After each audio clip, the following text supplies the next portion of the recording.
โอ้นี่คือวิธีการหาน้ำเด้อมาจะพูดตรงตะกองเกียมเด้อว้าคือไรแท้กิน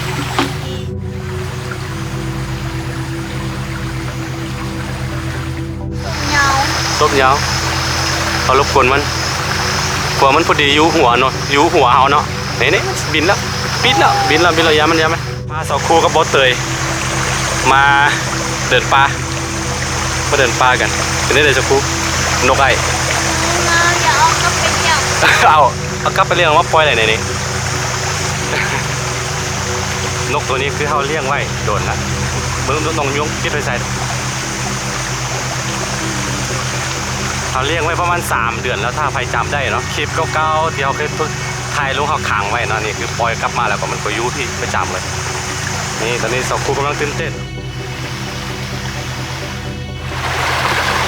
คือ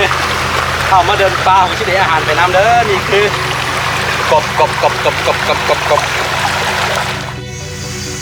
โอ้สีสันสวยงามมันจะจับอยู่บนต้นไม้แบบนี้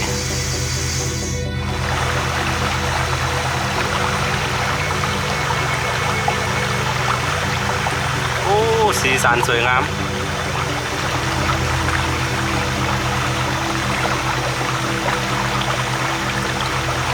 มันจะอยู่ตามแคมป์น้ำแบบนี้แหละทุกคนเดี๋ยวเท้าไหลมันก็จะกลับเข้าไปในน้ำเลยนี่คือ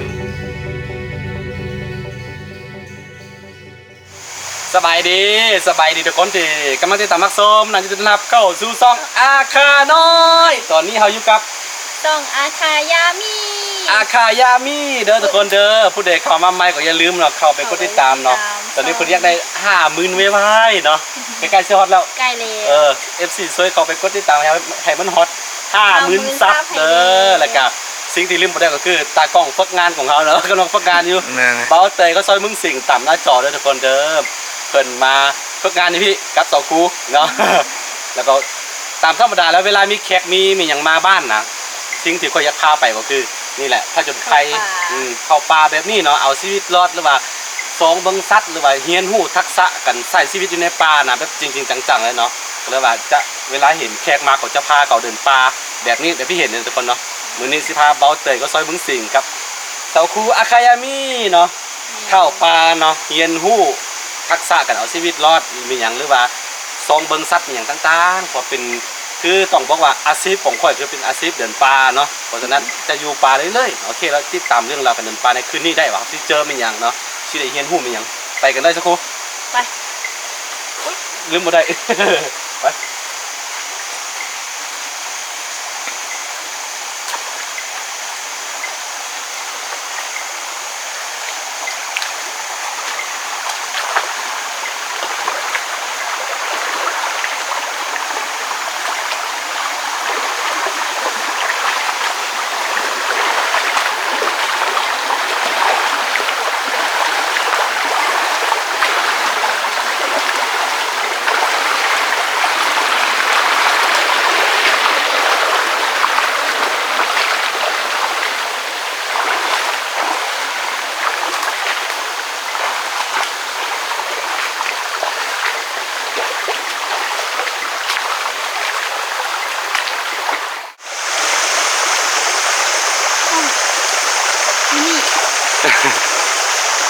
นกตัวนี้คือเขาเลี้ยงไว้โดนละ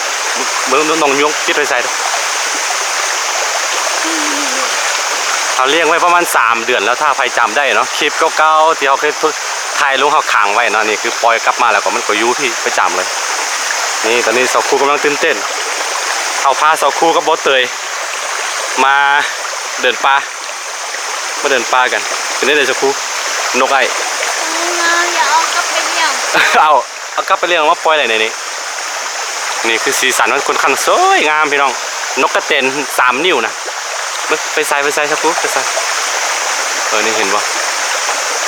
สีสันสวยงามโอ้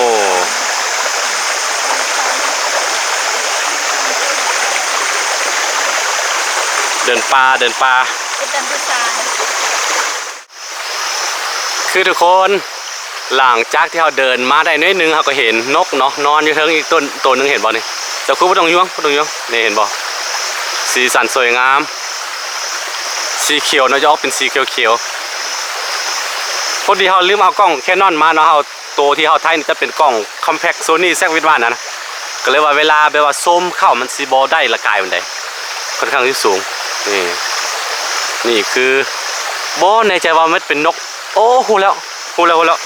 นกตัวอันกินอันซบยาวๆตัวอันด็อกไม่อย่างดูดเอาอันด็อกปีอะนะตัวนี้แหละสีสันสวยงามเนาะโอ้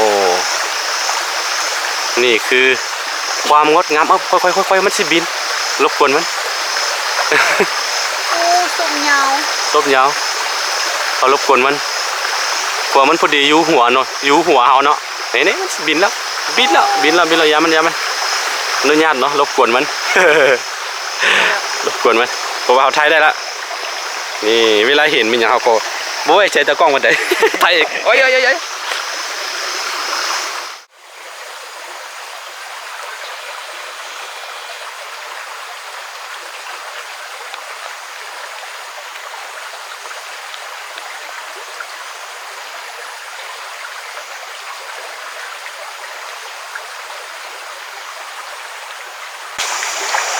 คือเราเห็น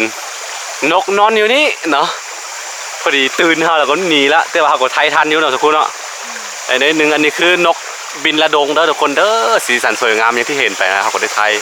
ได้อยู่บินละวายพดแต่ว่าเรามาแบบบุเรเบิ้งแล้วก็มันนอนอยู่เทิง ไปนี่เวลาเดินป่ากลางคืนเราจะได้เห็นแปลว่าความงดงามของสัตว์ที่กำลังหากินหรือว่ากำลังนอนอยู่แบบนี้เลยทุกคนเอ้ยยงดีเอาตัวหนึ่งงูป่าว่าเป็นยังมันยงดีนี่เขาเห็นงูเห็นปะตัวนี้ว่าเป็นยังเนาะตัวนี้จะเป็นงูที่หากินอยู่น้ำนะว่างูป่าโอ้เกือบเหยียบมันละ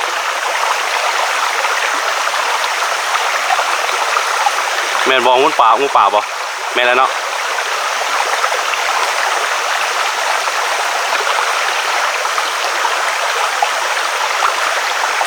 โอ้สีสันสวยงาม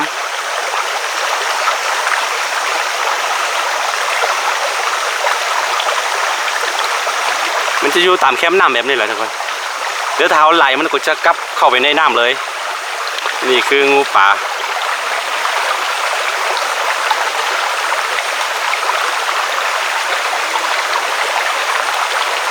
ไปเข้าไปในน้ำไปเข้าไปในน้ำไปเอาบุญยอม ไปป้าวันนี้เนี่ยนี่เห็นปะตัวนี้ไปปิ้งกินกับแซ่บเพื่อกันเด้อทุกคนแต่ว่าบ่รบกวนมันเนาะ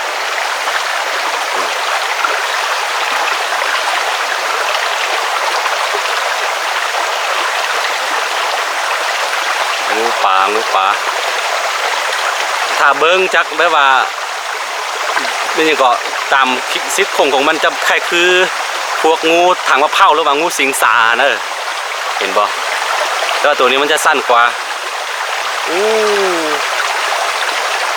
โอเคเป็นได้เลยสักครู่จับจับบาดบ่ สักครู่จัดการด้วยสักครู่ไม่ได้ยาก ไปนี่คือบรรยากาศแต่ว่ามื้อนี้เราไม่เห็นงูแต่ว่าพวกงูทำทานหรือว่างูทับสมิงมันอย่างนั้นไม่เห็นเนาะส่วนหลายก็จะเห็นครับงูพวกนี้แหละกำนก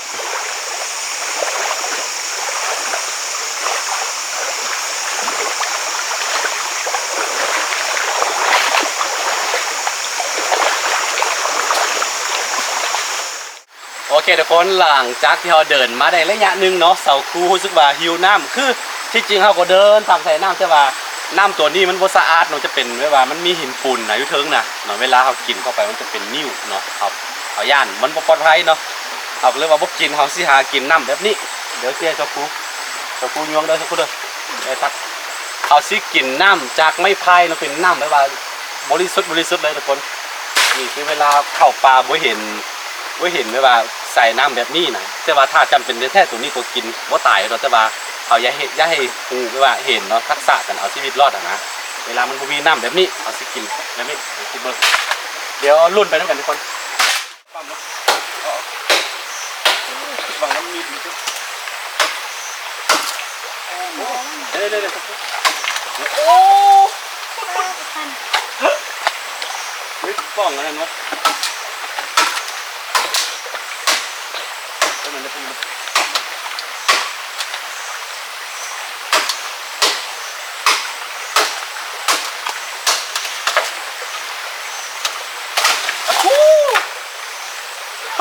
แตกหมดครับนี่คือวิธีการหาน้ำเด้อบอมันมีผิว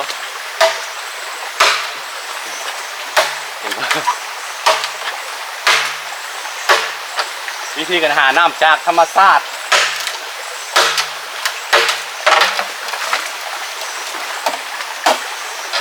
ไม่นี่ฮะไม่เหี้ยนะเลยไปกูเลย เหี้ย ขึ้นมือเลยตะกล้องไปเกียมเลย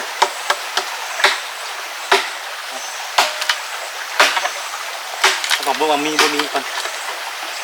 ยวงไหมครับพูดยวงไหมยวงพี่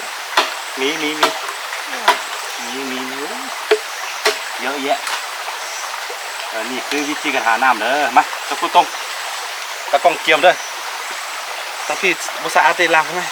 สะอาดได้ป่ะนี่ว้าวคืออะไรแท้กินนี่นั่นตกไปหนึ่งบุ๊เป็นยังไงนี่นะนี่ตัวไอ้ตัดนะยงไปใส่กินสักปุ๊บนี่คือน้ำสดๆจากบั้งใบพายเด้อ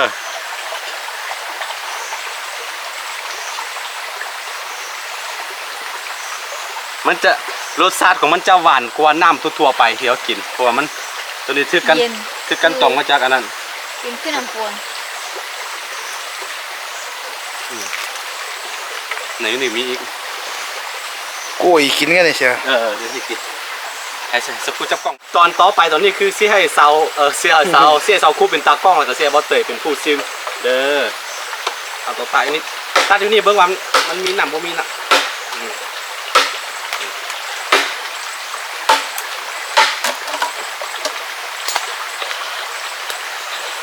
นี่แน่นอนเด้อตะกล้องเด้อมามึงยวงพี่ยวงพี่จะแน่นอนว้าวเนี่ยตัวกูตัดบ่เป็นสังให้มันกินน้ำไปใส่บ่ได้มานี่น้ำธรรมชาติครั้งแรกสดมันรสชาติของมันจะหวานกว่าน้ำทั่วไปอย่างที่บอกไปตัวนี้มันจะถือการกล่องมาจากบังใบพายตอนเป็นนอนะแล้วเมื่อเวลาไปแบบพันไปโดนตัวนี้มันสิกลายเป็นวุ่นเด้อทุกคนเด้อเนาะตัวนี้หาผู้ใดเคยเบิ่งคลิปไปกลายไปก่อนกับเสาคูเขาเคยไปเฮ็ดคลิปเนาะทุกคนเนาะน้ำตัวนี้สิกลายเป็นวุ่นด้วยว่าใส่ๆเขาไปเฮ็ดลาบไปเฮ็ดอะไรกินด้วยว่าเอามันยังเขาเอิ้นยังอันเจอได้หรอวุ่นไม้ไผ่นะมันสิกลายเป็นวุ่นไม้ไผ่เลยหวานธรรมชาติหวานครั้งแรกที่ได้กินเลยเนี่ยเคยกินไม่เคยจะพันไปขั้นตอนหนึ่งแล้วเวลาเจอปัญหาแบบบ่มีน้ำยังสามารถตัดตัวนี้กินได้โอเคไปกัน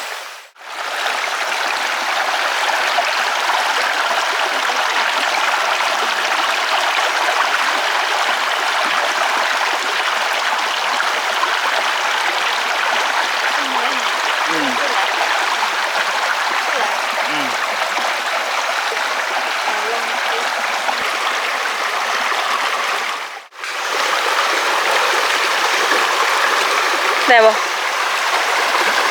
คือเข้ามาเดินป่าของที่ได้อาหารไปน้ำเด้อนี่คือกบ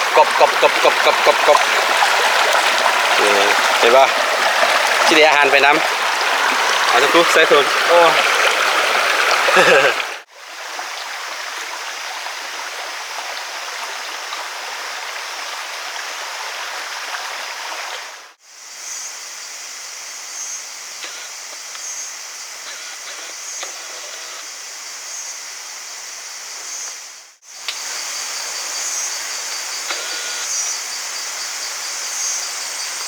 หอยสร้างเด้อทุกคนตัวนี้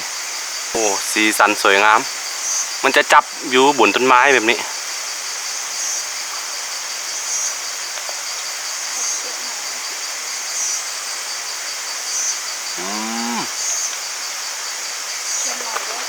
ฮะเห็นแล้ว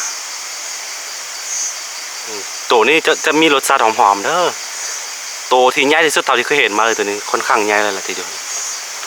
ค่อนข้างใหญ่เนาะถ้าเทียบกับตัวทั่วๆไปที่เขาเคยเห็นมา